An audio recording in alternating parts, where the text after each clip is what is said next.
How do you craft a compelling letter of continued interest? What do you want to say? What are colleges looking for? How should you format it? Hi, I'm Nick, and I'm an independent educational consultant at Dawes Academic Consulting, and I work with students in the Bay Area to help them craft a compelling college application profile and navigate the college application journey.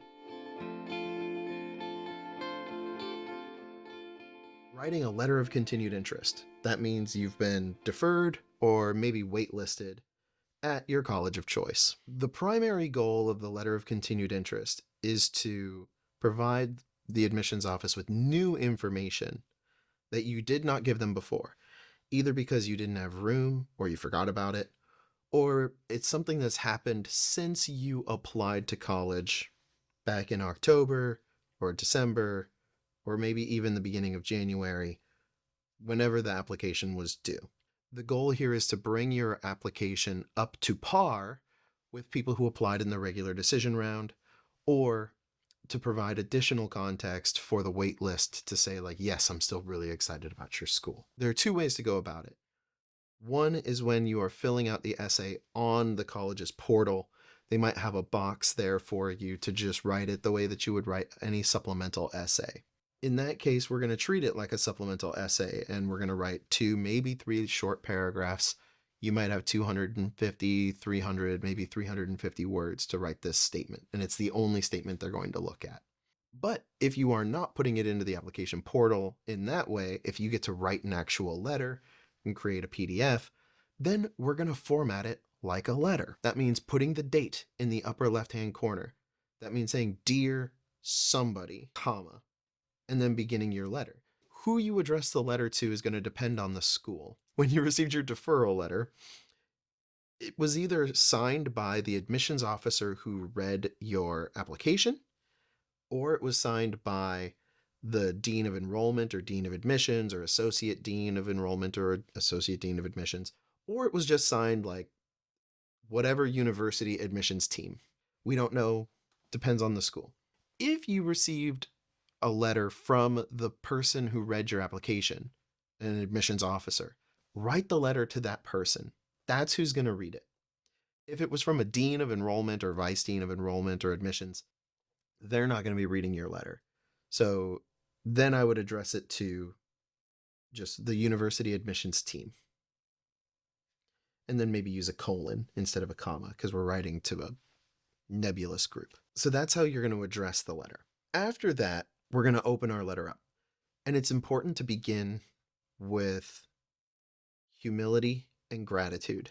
Yes, you might feel disappointed at the deferral or the wait list offer, but let's not start with our feeling aggrieved. It's going to feel like you're attacking the reader if you start that way.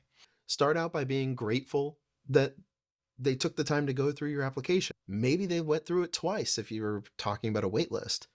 Right? So, thank you so much for reading my application to whatever university. I really appreciate the time that you put into going through that. If you're disappointed and you really, really strongly want to express that, you can say, while I'm disappointed that I didn't get admitted or that I wasn't chosen for the early rounds, you are still excited to be on the wait list. Because if you weren't excited, you wouldn't be writing this letter. Or, I'm still excited to be in consideration for regular decision admissions. Because again, if you weren't, we wouldn't be writing this letter. You wouldn't be watching this video. I hope you're not writing these letters to colleges that you're actually not going to attend. Like if you don't get into a college that you weren't going to go to anyway, just let it go. Any negativity you express needs to be followed up by, but I'm still excited about whatever. Okay, so if you express any disappointment, it's, I'm disappointed, but something positive. Okay, we never want to end our paragraphs with negativity. We don't want to start our paragraphs with negativity. It's just going to feel icky. When we get to the core of the essay, this is where the new information comes in. All right, this is the new stuff. Any accolades or achievements, any new responsibilities you've taken on, any new events you've hosted, or any positive impact you've had, additional volunteering. Maybe there's an activity you forgot to mention. Maybe you your sports team just won a tournament or you got MVP. Maybe your high school just told you you're going to be salutatorian or valedictorian. Any of that stuff that you didn't tell them before can be used in this essay to talk about what you've been doing since you applied. Since October or since November, since December, since January, I have been busy doing XYZ. And this is your chance to brag. Don't repeat things they already know. That information that you gave them in the application is what landed you a deferral. It's what landed you on the wait list to begin with. Repeating the same information is not going to change the admissions decision. New information is the name of the game. The other thing you want to make sure that you do is tie what you've been doing activity-wise back to the mission and values of the university. Talk about the university's values or the university's mission or goals, and how you tie your activities back to the university's mission and goals to show why you are a good fit for the university that you're writing to. Okay, so make sure that you go back to the university's website, find their mission statement, find their values, or find the mission and values of the department to which you were applying. Make that explicit connection between your activities and what you care about and the university's goals and mission and values and what they care about to show that fit, that good fit between you and them. When you talk about what you've been doing in the months since your application, don't talk about applying to other colleges. Just don't. Think about it like a dating app. You go on 5 different dates with 5 different people. You're not going to tell them about all the other people you've dated. That's not a good way to start that relationship. Similarly, we're not going to tell the university about all the other colleges we're applying to. I had to get rid of all my extracurriculars because I was so busy writing 25 apps to different colleges. Or, I haven't done very much because I was so busy with school and with college apps. Like, don't talk about that. Focus on what you've done and what you've achieved and give them any new information that you can. You can also talk about your grades a little bit. They will get a mid-year report from your school, so they will know what your first semester grades looked like, regardless of whether we're talking about a wait list or a deferral. They'll have your first semester grades. So you don't want to brag about each individual grade. You can talk about if you've had significant improvement or any improvement really. Talk about what you did to make those improvements and what you gained from that or learned from that. And talk about how you did that on top of all the activities and other things you've been up to since you applied. Right? So that's a good way to sort of say, and while doing all of these things, I also raised my grades by XYZ. It was really important to me that I improve in this thing, so I worked on XYZ skill, or I went and saw the teacher regularly and did this and this and made sure I learned whatever. Now I'm far more confident in whatever subject or whatever skill. Then we're going to conclude briefly, reaffirm our interest in the school that we're writing to, give maybe 1 to 2 reasons why that school is a good fit for us, and 1 to 2 things that we bring to the campus to improve the campus community. It's not just about what the school gives us, it's also about what we bring to the school. Thank them again in the conclusion, and if you're writing in the essay box, that's going to be where you stop. If you're writing a letter, then you're going to move down a couple lines and you're going to say sincerely, comma, and your name. If you want to sign it, you can sign it. If you've got like a tablet with a pencil or a stylus, you can e-sign it, totally fine.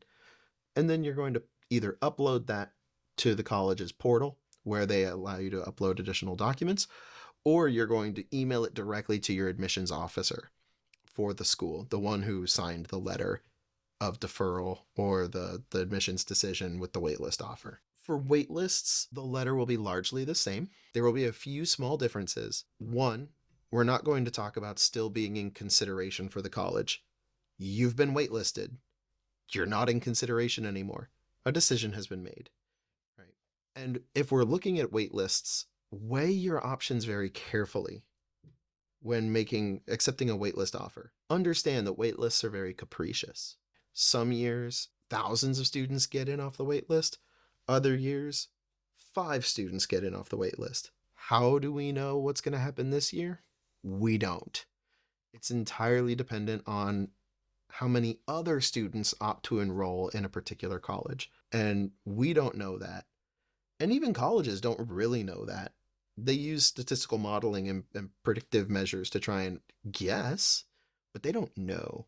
That's why like schools like UC Berkeley a few years ago accidentally over enrolled, and then they had to manage that over enrollment over the next few years and smooth out their campus population.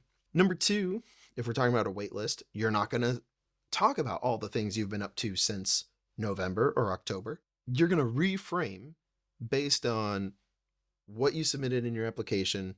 If you applied in December, or if the application was a regular decision application, you're going to start there.